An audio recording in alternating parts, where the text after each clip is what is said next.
বাংলাদেশ তো খাইছে এই বিপদে। কোরআন শরীফের আয়াত কয় কাম করে শয়তানের মতো, ঠিক কিনা কও? কয় মদিনার সনদ মতো দেশ চালাবো, আর ক্ষমতা পাইলে আর ছাড়তে চায় না, ঠিক কিনা কও? এবিডির মোবাইলটার ভিতরে 250 সিএনজি ড্রাইভারের নাম্বার। কিরা কারবার গিতারে এবিডির মোবাইলে অত নাম্বার ঢুকলো কেমনে? রাইতে 2:30টার সময় ফোন আই এবিডির কাছে। আব্বাই যখন বিদেশ, এবারাই ফোন দিলে মন্ডারে বুঝ দিতাম এই ফোন তো আব্বার ফোন না। এবিডি কায়দা করে আলগা কথা কনের লেগা শ্বশুর শ্বশুরিতে জুদা হন আলগা রুম ঘুমা। এবিডি খালি জুদা হইতো চায়, হ্যাঁ তো বুঝছে না কে রে জুদা হইতো চায়, খালি বাপের দোষ ধরে। বিদেশ ফোন হইলে ফোনটা আইলে কয় তুমি এই আব্বারে দিয়া গেছো, আব্বাই আমার বাজার করে সেদিন মূলা কিনে আনছে, চিহন চিহন ফোড়া ফোড়া, এটি গরুও খায় না। হ্যাঁ বাড়া এই কথা আবার হুন্না লাইছে, হুন্না সেটা হ্যাঁ বাড়ায় ডাক দিয়া কইছে, গো বউ তুমি আমার ফুতের কাছে আমার বিরুদ্ধে কথা কও, আমি মূল্যা গিলে গরুও খায় না, ছাগলও খায় না, কালকা থেকে তোমার বাজার তুমি এ কইরো। এবিডি মনে মনে কই এটা লাগিয়ে দো। আমার আল্লাহ রাব্বুল আলামিন কুরআনুল কারীমে কত সুন্দর করে ওয়াজ করে দিলেন। আল্লাহ বলেন, লা ইন শাকারতুম লা আযীদান্নাকুম। ও দুনিয়ার মানুষ, নিয়ামত পেয়ে যদি শুকরিয়া আদায় করবে, যেই নিয়ামত পেয়ে শুকরিয়া আদায় করবে, শুকরিয়া আদায়ের কারণে ওই নিয়ামত আমার আল্লাহ আরো বহুত গুণে বাড়িয়ে দেবেন। বলেন সুবহানাল্লাহ। আল্লাহ যা বলেন তা করেন নাকি করেন না? কম কম না বেশি বেশি? প্রমাণ আছে নাকি নাই? কুরআনুল কারীমে 30 পারায় সূরা বুরুজের শেষ অংশে আল্লাহ কত সুন্দর করে ওয়াজ করে দিলেন। আল্লাহ বলেন, ফাআলুন লিমা ইউরিদ। আমার আল্লাহ এমন আল্লাহ, তার যা মন চায় ওই কাজটাকে আমার আল্লাহ বেশি বেশি করে দেন। বলেন সুবহানাল্লাহ। আল্লাহ দুনিয়ার মানুষের মতো না। দুনিয়ার মানুষ বলে একটা করে আর একটা, ঠিক কিনা? দুনিয়ার মানুষ অসুখে পড়লে একরকম, ভালো হয়ে গেলে আর এক রকম, রাতের আধারে একরকম, দিনের আলোতে আর এক রকম। দুনিয়ার মানুষ নির্বাচনে দাঁড়াইলে একরকম, পাশ করার পরে আর এক রকম, ঠিক কিনা? মুসলমান মন দিয়ে শোনো, দুনিয়ার মানুষ বলে একটা করে আর একটা, ঠিক কিনা? সারাটা বছর বলে পালাই না পালাই না, 12টার পরে আর খুঁজে পাওয়া গেল না, ঠিক কিনা? প্রতিদিন ডাইকা কয় খেলা হবে খেলা হবে, যখন খেলা শুরু হবে তার আগেই নাই। একচেটিয়া গোল হইতে আছে, প্লেয়ারের খবর নাই, ঠিক কিনা? আমার আল্লাহ যা বলেন তিনি তাই করে দেন। তিনি কখনো ওয়াদা খেলাফ করেন না। তিনি নিজেই নিজের ব্যাপারে ওয়াজ করে দিলেন। আল্লাহ বলেন, ইন্নাকা লা তুখলিফুল মিয়াদ। আমার আল্লাহ এমন আল্লাহ, তিনি যা ওয়াদা করেন, ওয়াদার খেলাফ করা আমার আল্লাহর জন্য শোভা পায় না। বলেন সুবহানাল্লাহ। বন্ধুরা আমার, ভাইরা আমার, আমার আল্লাহ রাব্বুল আলামিন এই দুনিয়ার ভিতরে মানুষ করে পাঠানোর পরে তোমাকে আমাকে এমনে এমনে ছেড়ে দেন নাই।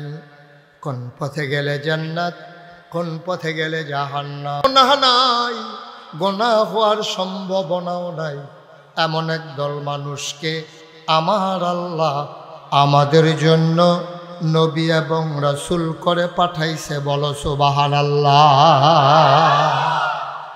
এই নবীর মাঝে যিনি সবার শেষ, যিনি সবার সেরা, যিনি ইমামুল মুরসালিন, যিনি খাতামুন নবীন, যিনি রহমাতুল লিল আলামিন, মক্কার মতি মদিনার জ্যোতি দু কুলের সাথী, ফখরে মৌজুদাত সৈয়দুল আনাম, রহমতে দু আলম, হুজুরে পরনুর সাল্লাল্লাহু আলাইহি ওয়াসাল্লাম। তিনি তোমার নবী, তিনি আমার নবী, ঠিক কিনা?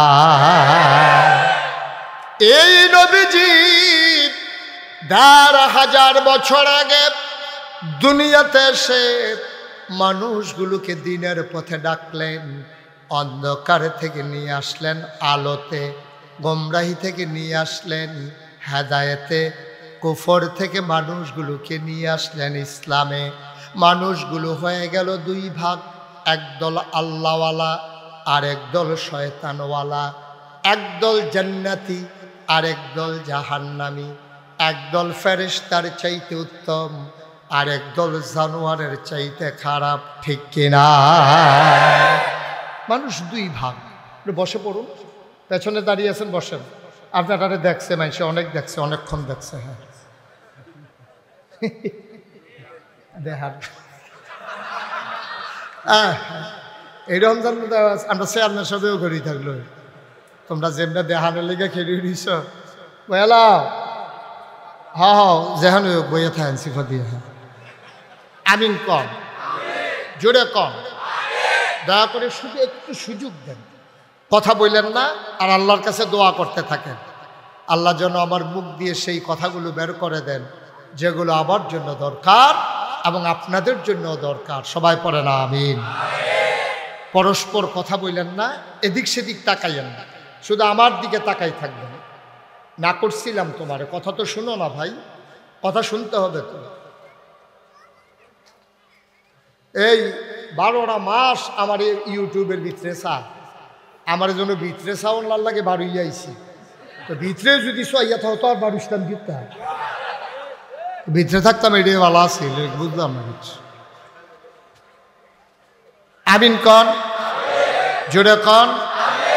তাহলে এই নবীজি তিনি দুনিয়াতে এসে মানুষকে ডাকলেন, ডাক কেউ শুনলেন, কেউ শুনল না। যারা শুনলেন তারা নবীর সাহাবা, তাদের ব্যাপারে কোরআন শরীফ, আপনি চেয়ারটা ঘুরান, আমার দিকে ঘুরান, ওয়াজ এখনো হ্যালো সাই শুনতে আমার ঘুরাইব না চেয়ার, আরে ঘুরান চেয়ারটা, এ আপনার তো ঘুরা, চেয়ারম্যান সাহেবটা ঘুরে দে, সে বুঝছে না, সে বুঝছে, মার হাবা কয় না রে। আমি তো একবার গেছিলাম 14 গ্রাম, কি গ্রাম? 14 গ্রাম ওয়াজও গেছি, পরে আমার লগে দিয়ে একজনে বইয়া রয়েছে, এবার ছাইয়া রয়েছে সামনের দিকে। আমি কতবার এবার কইলাম, ও আপনি আমার দিকে ঘুরাবন, যত কই এবার ঘুরে না, 3-4 বার কইছি, এবার ঘুরে না। পরে শেষ পর্যন্ত গেলাম, ও আপনি যদি আমি কই ঘুরাবো তুমি ঘুরেন না খা, কই হুজুর আমি এই এলাকার চেয়ারম্যান। তা আমি কই চেয়ারম্যান হইলে কি ঘুরা নিশা? কই হুজুর আপনার তো বাড়ি হইলো ব্রাহ্মণ ফাড়া, তা আমি হইলাম 14 গ্রামের চেয়ারম্যান, সব ভোট হইলো আমার সামনে, আপনার ভেলছে আলাপ কি? পরে অনেক কষ্ট করে ঘুরাইয়া টুরাইয়া ঠিক করে দিয়েছি, কি আর আমিন কন। যেই কথাটুকু বলছিলাম, নবী যখন ডাকলেন, কথা মনে আছে? কত বছর আগে? ১,৫০০ বছর। কত বছর আগে? কথা কন। ১,৫০০। কয় হাজার? ১,৫০০ বছর আগে নবী যখন ডাকলেন, তো ডাক দেওয়ার সবাই শুনে না, একদল শুনছেন। তাদের ব্যাপারে আল্লাহ কয় রাদিয়াল্লাহু আনহুম ওয়া রাদু আনহু, তাদের ব্যাপারে আল্লাহ খুশি, আল্লাহর ব্যাপারে তারা খুশি। সুবহানাল্লাহ বলবেন না? ওরা কারা? আবু বকর, ওমর, উসমান, আলী, তালহা, জুবাইর, আব্দুর রহমান ইবনে আউফ, সাদ ইবনে রাবিয়া, আব্দুল্লাহ ইবনে আব্বাস, আব্দুল্লাহ ইবনে মাসউদ। সুবহানাল্লাহ বলবেন না? আরেক দল মানুষ, তারা নবীর কথা শুনলেন না, মানলেন না। ওরা কারা? যাদের ব্যাপারে আল্লাহ কোরআনে ওয়াজ করে দিলেন, ওয়ালাহুম কুলুবুল্লা ইয়াফকাহুনা বিহা ওয়ালাহুম আয়ুনুল্লা ইউবসিরুনা বিহা ওয়ালাহুম আযানুল্লা ইয়াসমাউনা বিহা উলাইকা কাল আনআম বাল হুম আদাল। আল্লাহ কয় দুনিয়ার ভিতরে আরেক দল মানুষ এমন, ওয়ালাহুম কুলুবুল লা ইয়াফকাহুনা বিহা, তাদেরকে মন দিয়েছি তাদের বোঝ নাই। ওয়ালাহুম আয়ুনুল লা ইউবসিরুনা বিহা, তাদের চোখ আছে তারা দেখে না। ওয়ালাহুম আযানুল লা ইয়াসমাউনা বিহা, তাদের কান আছে তারা শুনে না। সাধারণ মানুষ কয় আল্লাহ এটা আবার কেমন মানুষ? আল্লাহ কয় আমি কি বলছি নাকি মানুষ?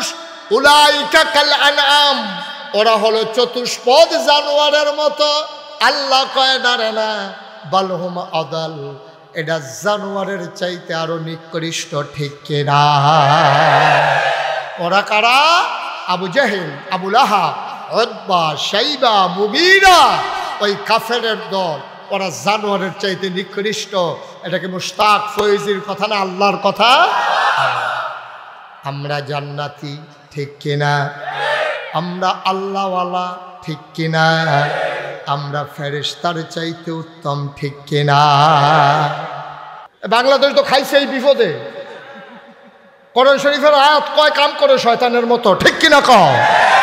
কয় মদিনার সনদ মতো দেশ চালাবো, আর ক্ষমতা পাইলে আর ছাড়তে চায় না, ঠিক কিনা? কথায় আর কাজে বিন্দু পরিমাণে মিল নাই। ওই হাবারে আরেকবারে বয়াইতেছে, নিজেকে জুড়িয়েছে হাতে যে তোমার লইয়া পড়ছে না, এটাই তো বেশি। আমিন কর। একটু সুযোগ দেন। আপনারা যদি পরিকল্পিতভাবে এই কাজটা করেন, যে আমরা যেহেতু বসতে পারি নাই আর ওয়াজ হইতে দেব না, এটা করতে পারেন ইচ্ছা করলে, কিন্তু এই কাজটা মোটেও ঠিক হবে। আপনি বসতে পারেন নাই তো আরেকজনের ক্ষতি করে কি লাভ? আমাকে একটু সুযোগ দেন।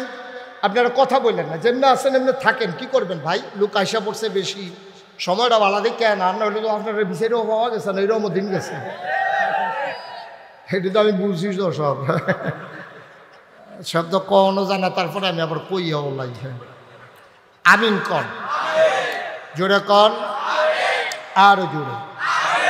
যেই কথাটুকুন বলছিলাম, তো নবীজি যখন দাওয়াত দিলেন, মানুষ হলো কয় ভাগ? একদল আল্লাহওয়ালা, আরেক দল শয়তান। আমরা কি শয়তানওয়ালা না আল্লাহওয়ালা? মাশাআল্লাহ, আমরা আল্লাহওয়ালা হতে চাই। এখন আমরা জাহান্নামী না জান্নাতি? আমরা কি জান্নাতি হতে চাই? তাহলে আজকে একটা মজার কথা শুনবো, যে জান্নাতি হতে হলে কি করা লাগবে। ১৫০০ বছর আগে নবীজি বলেছেন। কয় হাজার বছর আগে? যে তোমাদের ভিতরে যদি 5টা কাজ চলে আসে। কয়টা?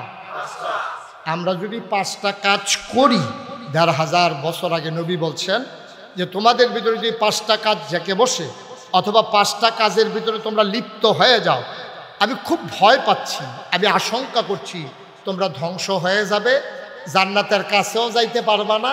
এই জন্য আমি আল্লাহর কাছে সাহায্য চাই, আমার উম্মত যেন এই 5 কাজে লিপ্ত না হয়ে যায়। সবাই কোন আমিন। আমরা এখন শোনার দরকার আছে নাকি না এই 5টা কাজ? আল্লাহর নবী হযরত আব্দুল্লাহ ইবনে উমর রাদিয়াল্লাহু তাআলা আনহু থেকে বর্ণিত, ইসলামের দ্বিতীয় খলিফা উমর। মানুষটা ছোট না বড়? নরম না গরম? সাংঘাতিক গরম উমর।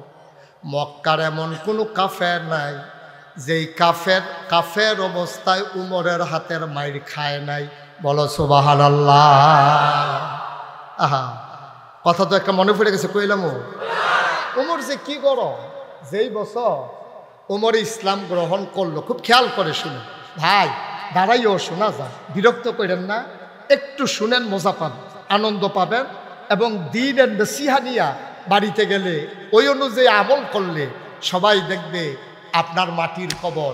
আপনি কবরে গিয়ে দেখবেন মাটির কবর মাটি নাই, মাটির কবর জান্নাতের টুকরা হয়ে গেছে। বলেন সুবহানাল্লাহ।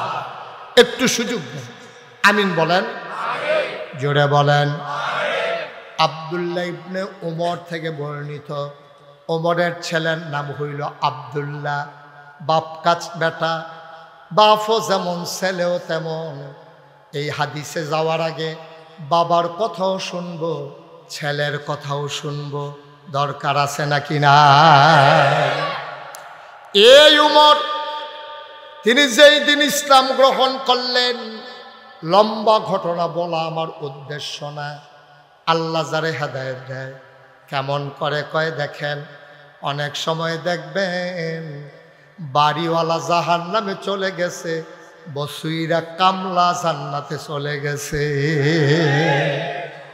দোকানদার জাহান্নামী নামাজের সময় বসে বসে দোকানদারি করে, আর দোকানের যে কর্মচারী চাকরি নেওয়ার সময় মালিককে বলেছে, মালিক আমার গোস্তাকি মাফ করে দিজিয়ে, বেয়াদবি মাফ করবেন, আমি আপনার সততার সাথে চাকরি করব, চুরি বাটপাড়ির ভিতরে আমারে পাবেন না, তবে দয়া করে আপনার এখানে ডিউটি করব 3টা নামাজের সময়, জোহর আসর মাগরিব, আমারে খাওয়ার সময় দিলে দেবেন না দিলে নাই, 3টা নামাজের সময় কিন্তু আমার ছুটি লাগবেই লাগবে। সুবহানাল্লাহ, জোরে কইতেন না? আপনি তো এরকম করলে ভাই ক্যামেরাটা নিয়ে সরেন, আপনি এখান থেকে সরেন, এখান থেকে।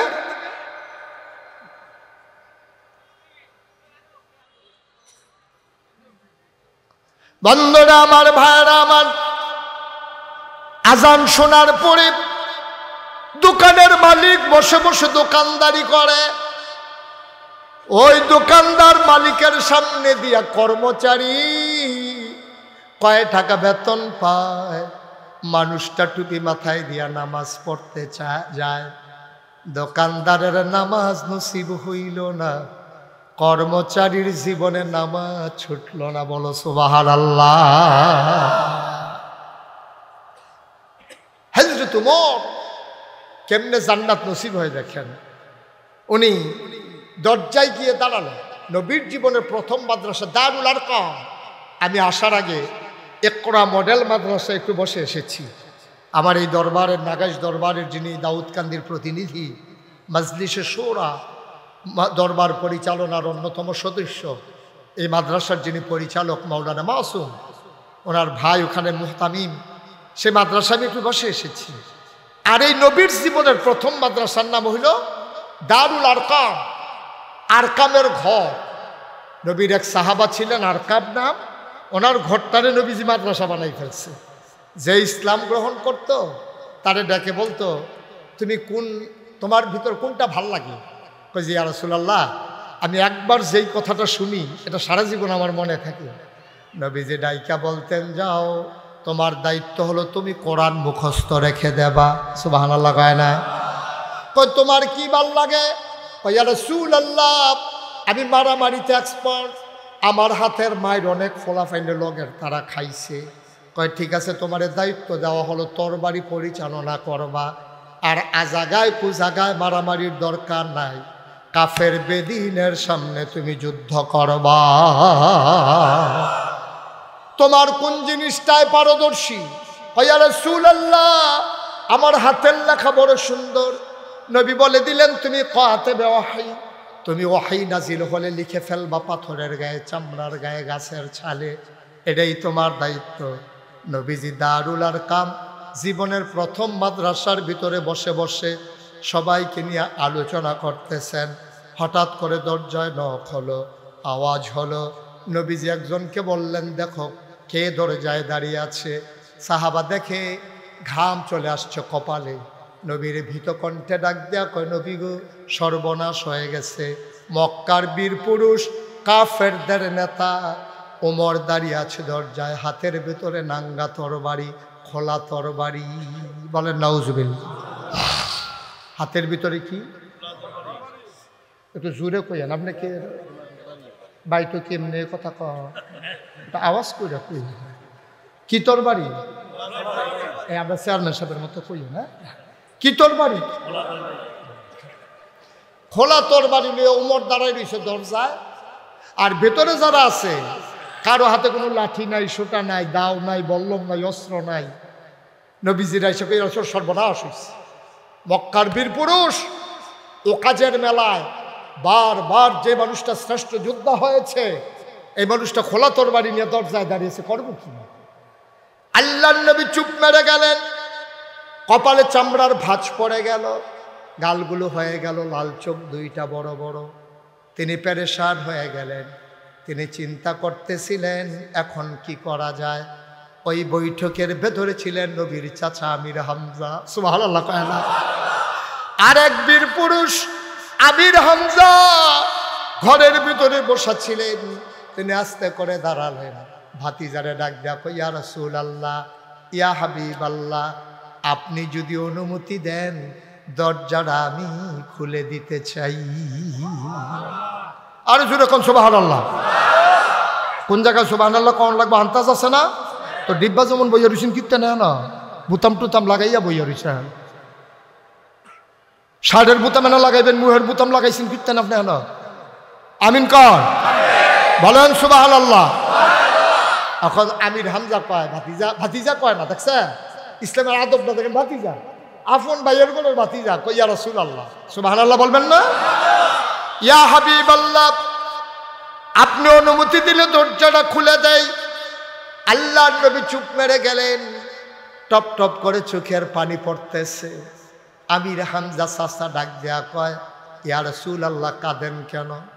নবীজি ডাক দেয়া কয়, চাচা জন্মের আগেই আব্বা হারিয়ে ফেলেছি, আমার আব্বাও আমারে দেখে নাই, আমিও কোনোদিন আব্বা দেখি নাই। ছোট ছোট বাচ্চারা আব্বা আব্বা বলে যখন ডাক দেয়, আমারও মন চায় আমিও যদি একবার আব্বা বলে ডাক দিতে পারতাম। বাবা নাই, বাবা ডাক দিতে পারি না। আপনারে দেখলে আব্বার কথা মনে পড়ে যায়। আপনি যে দরজা খুলতে যাবেন, আমির উমরের হাতে খোলা তরবারি, উমর যদি আপনার উপরে ঝাঁপিয়ে পড়ে আপনি কেমনে আত্মরক্ষা করবেন?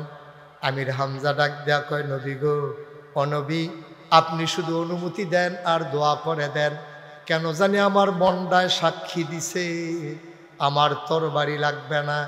ওমরের মতলব যদি ভালো হয় ওমর ভেতরে ঢুকবে, আর যদি আক্রমণ করার ইচ্ছা থাকে খোদার কসম আমার তরবারি লাগবে না। ওমরের হাতের তরবারি দিয়া আমি আমির হামজা ওমরের দেহ থেকে কল্লাটা আলাদা করার ক্ষমতা রাখি।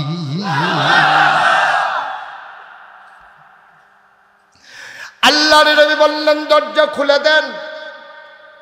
দরজা খুলে দেওয়া হলো।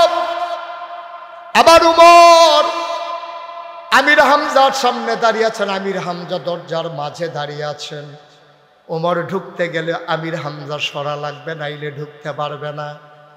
আবার ওমর চুপ মেরে দাঁড়িয়ে আছেন, কপালের সামনের চুলগুলো থেকে টপ টপ করে পানি পড়তেছে।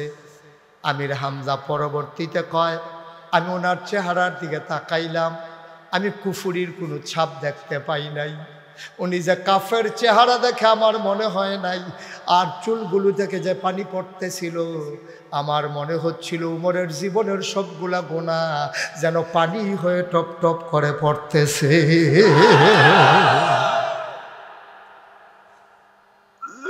আমি বললাম, ওমর কি খবর? ওমর বললেন, ভেতরে ঢুকতে দেন।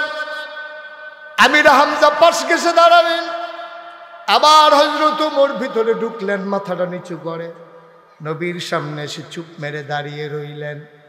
আল্লাহর নবী এত খুশি হইলেন, তিনি বুঝে ফেললেন কারবার ঘইটা গেছে।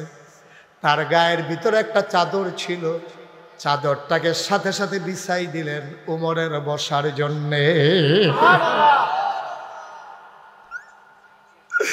ওমর চাদরটারে হাতে নিলেন, চুমু খাইলেন, চোখে মুখে বুকে লাগালেন।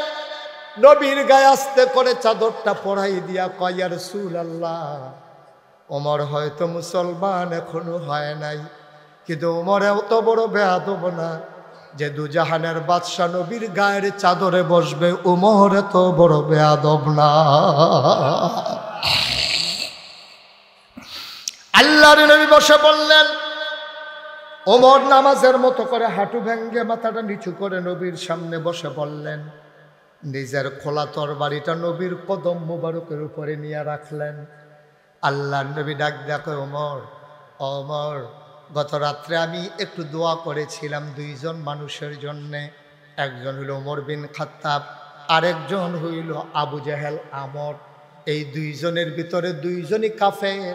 আমি আল্লাহকে বলেছিলাম, আল্লাহ দুইজন বীর পুরুষ, দুইজন যদি কাফেরের ভাগে পড়ে যায় আমার একজন দিয়ে দাও। আমি জানি না কার ব্যাপারে আমার দোয়া কবুল হয়েছে, তোমার ব্যাপারে না আবু জেহেলের ব্যাপারে আমার দোয়া কবুল হয়েছে। কারণ নবীরা হইলেন মুস্তাজিবুদ দাওয়া, তাদের দোয়া আল্লাহ দোয়া করতে দেরি, তাদের দোয়া কবুল হইতে দেরি হয় না। আমার দোয়া বিফলে যাবে না রে উমর, আমার কথা আল্লাহ ফেলে দেবেন না। কিন্তু আমি চিন্তা করতেছি আমার দোয়া কি তোমার জন্য কবুল নাকি আবু জেহেলের জন্য কবুল, আমি মিলাইতে পারতেছি না। ওমর মুচকি হাসি দিয়া কয়, ইয়া রাসূলুল্লাহ, ইয়া হাবিবাল্লাহ, আপনার দোয়া বোধহয় আমি উমরের জন্য কবুল হয়ে গেছে। উমর নবীজি আল্লাহু আকবার বলে চিৎকার করলেন, খুশির ছুটে তিনি আনন্দে দাঁড়িয়ে গেলেন। আবার উমর ডাক দেয়া কয়, ইয়া রাসূলুল্লাহ, আপনার হাতটা বাড়িয়ে দেন। নবীজি হাতটা বাড়িয়ে দিলেন, ওমর হাতটারে শক্ত করে ধরলেন, চুমু খাইলেন। ডাক দেয়া কয়, যেই কলেমা পড়ে মানুষ মুসলমান হয়ে যায়, ওই কলেমা পড়াইয়া এই মুহূর্তে আমি উমরকে মুসলমান বানাইয়া দেয়। আল্লাহর নবী পড়িয়ে দিলেন, লা ইলাহা ইল্লাল্লাহু মুহাম্মাদুর রাসূলুল্লাহ সাল্লাল্লাহু আলাইহি ওয়াসাল্লাম। এই উমর ইসলাম গ্রহণ করে ফেললেন। ডাক দেয়া কয়, নবী গো, আমি যে বললাম লা ইলাহা ইল্লাল্লাহ, আল্লাহ ছাড়া কোনো ইলাহা নাই, আল্লাহ ছাড়া কোনো মাবুদ নাই, আমি যে বললাম এই কথা কি সত্য না? কয়, হ্যাঁ অবশ্যই সত্য। আপনি যে নবী এটা কি সঠিক না? কয়, অবশ্যই সঠিক। কয়, আল্লাহ যদি সত্য হয় আর আপনি যদি সত্য নবী হন, কেন এই ঘরের ভিতরে আটকে থাকবো? চলেন সবাই মিলে কাবার কিনারে যাই। নবী বললেন, ওমর আস্তে, এত তাড়াহুড়া কইরো না, একটু সবর করো। ওমর কয়, আগের দিন আর নাই, এখন আর উমরের সামনে দাঁড়াবে মক্কার বুকে এমন কোনো বেটা আর দাঁড়ানোর মতো না, আগের দিন আর নাই। আপনি চলেন, ওমরের সামনে দাঁড়াবে এই পুরুষ, এই বীর পুরুষ মক্কায় এখনো জন্ম নেয় নাই। আপনি চলেন, সামনে যাই। মসজিদের মিম্বারগুলো বন্দী হয়ে গিয়েছিল একদল মানুষের হাতে। ইমামেরা যখন কোরআনের আলোচনা করেছে, পরের শুক্রবার আসার আগেই জেনেছি ইমামের চাকরি নাই। ঠিক কিনা বলো? এই মাহফিলের মঞ্চগুলো থেকে ওলামায়ে কেরামদেরকে বেইজ্জতি করে নামিয়ে দেওয়া হয়েছে, কোরআনের কথা বলতে দেওয়া হয় নাই। গৌরীপুরের মানুষ সাক্ষী থাকো, যেদিন গেছে একেবারেই গেছে, আর ময়দানে কথা থামিয়ে রাখার সুযোগ নাই। বাধা আসবে তো লড়াই হবে, রাজি আছো কিনা হাত তুলে দেখা।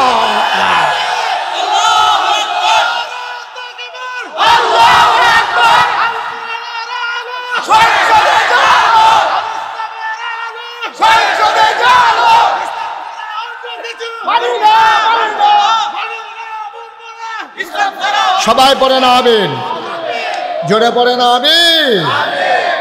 ওমর ডাক দিয়া কয়, নবী গো, আগের দিন আর নাই, চলেন সামনে যাই। ওমর ঠিক ঠিক কাবার দিকে রওনা করেছেন, নবী থামাতে পারলেন না। নবী বললেন, আমরা হলাম মাইনরিটি, ওরা হলো মেজরিটি, আমরা সংখ্যায় কম, ওরা সংখ্যায় বেশি, তারপরেও যাবো? বলো যে হ্যাঁ চলেন। হযরত ওমর আস্তে করে রেফরাইট করতে করতে ধুলার ঝড় উঠিয়ে হযরত ওমর চলে গেলেন কাবার কিনারে। তিনি বললেন তাকবীর, সবাই বলল আল্লাহু আকবার। তিনি বললেন তাকবীর, সবাই বলল আল্লাহু আকবার। এমন ধ্বনি হলো, ধ্বনিগুলো প্রতিধ্বনি হয়ে কাফিরদের কানের ভিতরে পৌঁছে গেল। আবু জেহেলের বাড়িটা ছিল কাছেই। আবু জেহেল দৌড় দিয়ে আসলেন। কার এত বড় সাহস? লাত, মানাত, ওজ্জা, 360 দেবদেবী যেই কাবার ভেতরে, ওইখানে এসে আল্লাহু আকবার চিৎকার করে সাহস কার?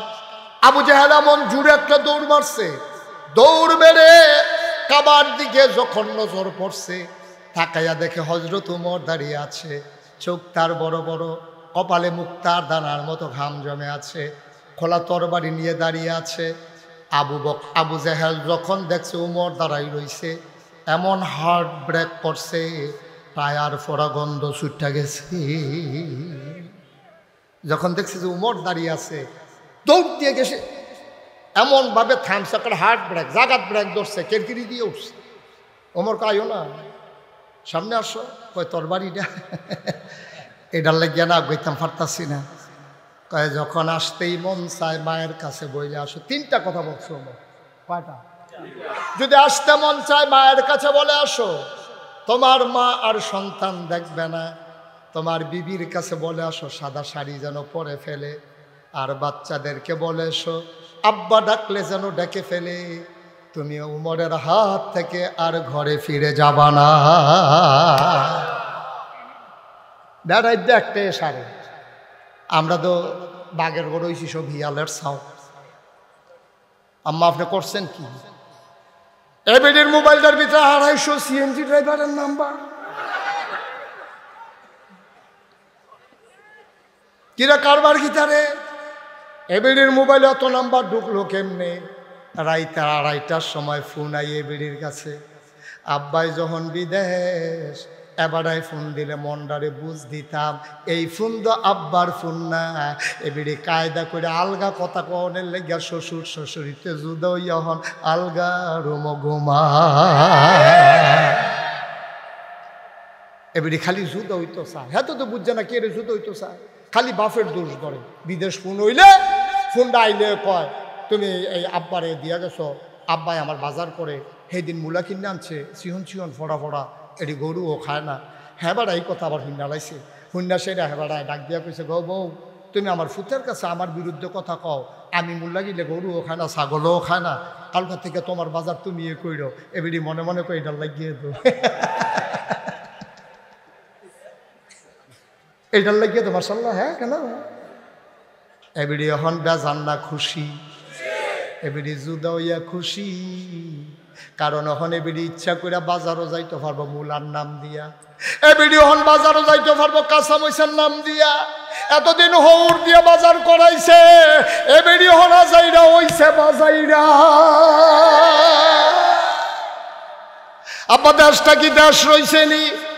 জীবনে জিগাও চেয়ারম্যান সাহেব এখনো আছে, জীবনে কাঁচা বাজারও বেরিয়ে গেছে না, মাছ বাজারও বেরিয়ে গেছে না, ঠিক কিনা কও? আর এখন কাঁচা বাজারও যায়, মাছ বাজারও যায়, গত ঈদের সময় গরু বাজারও বেরিয়ে তুলছে।